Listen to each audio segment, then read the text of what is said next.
Welcome back mga kasakto. So, try natin ang point of view with the Honda BRB 2nd Gen. Waiting muna tayo sa ngayon mga kasakto.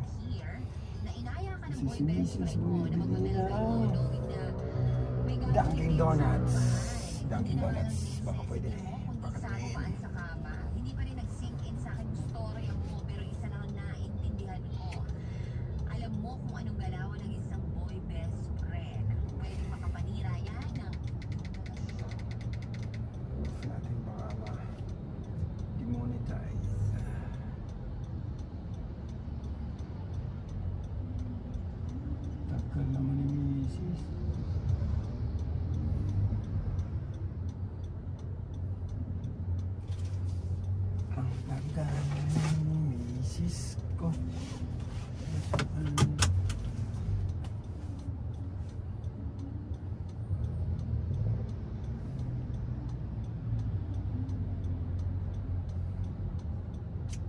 Bakit nga ba BRB?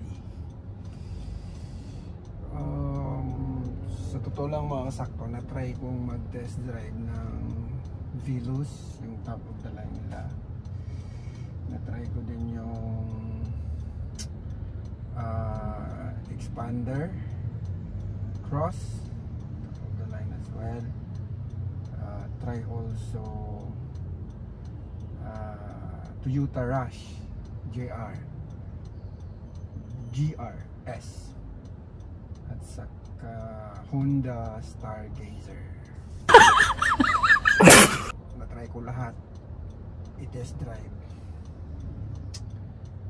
and maganda ang hindi ko nagustuhan ang Veloz. Maganda talagang forma, maganda ang dashboard, maganda lahat, may mga pailaw-ilaw pa sa gilid, maganda digital yung cluster niya dito, digital.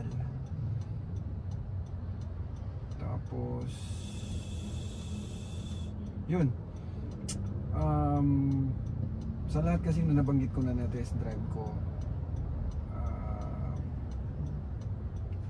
kita nyo naman ang Honda na to BRB 2nd Gen, hindi siya masyado, for me hindi ako masyado nagagandahan sa style ng ano niya, dashboard niya, lalo na, pero I preferred kasi na hindi digital sa speedometer niya.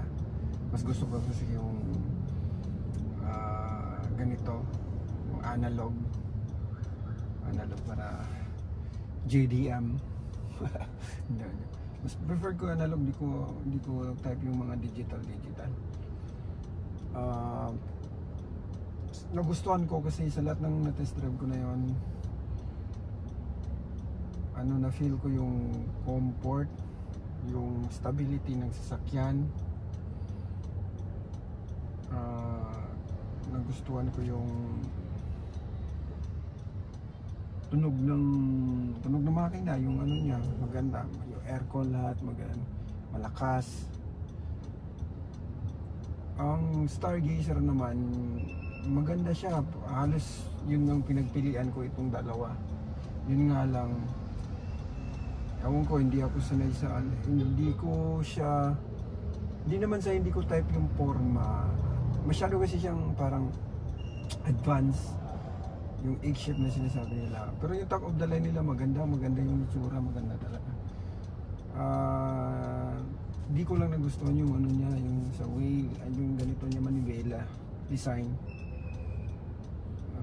Okay lang sa akin yung infotainment system, yung infotainment sa dashboard, yung sa ano, okay naman. Ito kasi ang dami kasing safety features, Honda Sensing, side curtain airbags, lahat mayroon. Ilan ba ito? Isa, dalawa, tatlo, anim. 1, 2, 3. 1, 2, 3. Alin? So maraming airbags to. Bakit? Dito na pala yung misis ko. Bumibili ng Dunkin Donut. Ang tagal nung balik doon. Yun nga. Kasi ang kagandahan sa Honda, yung resale value niya. Maganda kasi yung makina ng iVTEC CVT engine to. Sinasabi nilang ano daw, maingay. Hindi naman, natural lang naman sa sasakyan na. Pero pagdating sa driving, napaka-smooth. Di ba, Mami? Oo naman, Daddy. Napaka-smooth yung driving ano niya. Compared sa nabanggit ko. Yung Stargazer talaga na yung Hyundai, maganda yung ano din niya. Dalawa sa pinagpilian. Sa ano naman, sa Expander Cross, ang ganda ng forma niya. Maganda talaga. Ayaw ko lang, masyado siyang matagtag, masyadong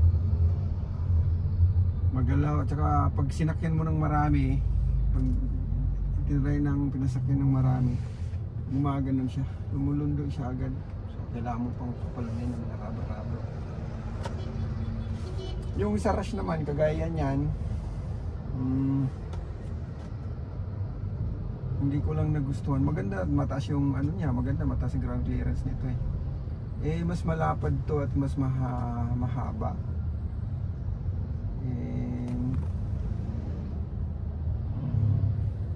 Tsaka matipid sa gas to.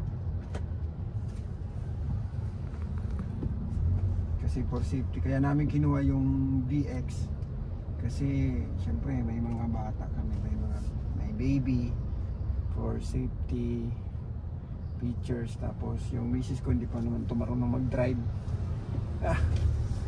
para hindi siya mahirapan. Cruise control, grabe maganda nga to.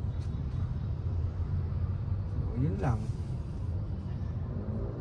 vlog-vlogan kami dito. Pumunta kami sa bahay ng tiyahin ko. Naghatid ng pasalubong.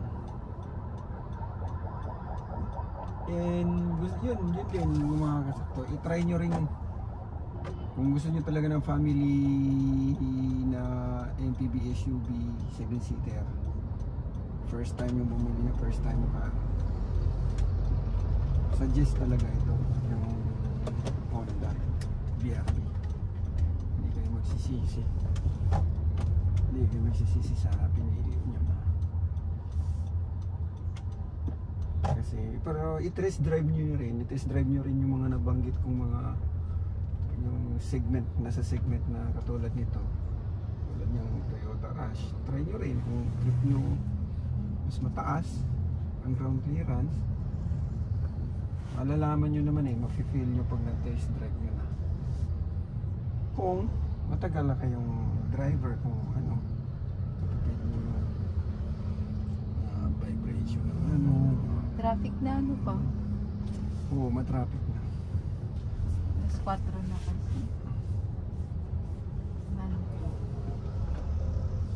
The House of Manto. Traffic dito sa Quezon na pag ganito. Bakit nakakain sa Charlie Town? Yung may ano, yung mga one-ton soup. Balik, itry nyo rin yung ano, expander talaga makasakto. Trip na trip ko talaga yung Expander Cross, yung design niya. Brusco, maganda itsura.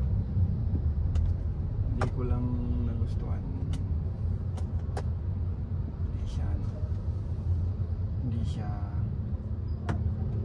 feel ko hindi siya stable eh. Hindi, kahit advanced digital na lahat, hindi kasi yung sa digital.